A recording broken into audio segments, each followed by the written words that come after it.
ভাদ্র মাসে কৃষ্ণ অষ্টমীর এক দুর্যোগময় রাত। কংসের কারাগারে বসুদেব আর দেবকীর অষ্টম সন্তান শ্রীকৃষ্ণের জন্ম। ওই রাতেই বদলে গিয়েছিল কৃষ্ণের ঘর। কংসকে বধের জন্য গোকুলে বাবা নন্দ এবং মা যশোদার ঘরে বেড়ে উঠলেন শ্রীকৃষ্ণ।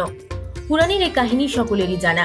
প্রত্যেক বছর ভাদ্র মাসের অষ্টমী তিথিতেই পালিত হয় কৃষ্ণ জন্মাষ্টমী। এবছর শ্রীকৃষ্ণের 5250তম জন্মদিন। জন্মাষ্টমীতে দেশ জুড়ে ধুমধাম করে পালন হয় কৃষ্ণের জন্মদিন। তবে জানেন কি, দেশের বিভিন্ন প্রান্তে বিভিন্ন মতে জন্মাষ্টমী পালন করা হয়। জেনে নেওয়া যাক দেশের কোথায় কিভাবে পালন করা হয় কৃষ্ণের জন্মদিন। বৃন্দাবন, উত্তরপ্রদেশ। শ্রীকৃষ্ণ তার শৈশবের অনেকটা সময় বৃন্দাবনে কাটিয়েছিলেন। মনে করা হয় বৃন্দাবনের মধুবনে রাসলীলা করেছিলেন কৃষ্ণ।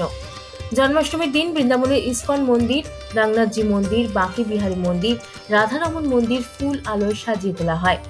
সেই সঙ্গে রাসলীলার আয়োজনও করা হয়। দ্বারকা, গুজরাট। দ্বারকা শ্রীকৃষ্ণের রাজ্য। জন্মাষ্টমী উপলক্ষে মন্দির প্রাঙ্গণ রঙিন আলো এবং ফুল দিয়ে সাজানো হয়। এখানে কৃষ্ণের শিশুরূপকে পুজো করা হয়। কীর্তন, ভজন হয়। সোনা হীরের গয়না দিয়ে সাজানো হয় দ্বারকাধীশকে। রাজকোটে 5 দিন ব্যাপী বিশাল মেলা বসে। মহারাষ্ট্র। মহারাষ্ট্রে ধুমধাম করে পালন করা হয় জন্মাষ্টমী। এখানে সব থেকে জনপ্রিয় হলো দহি হান্ডি পর্ব।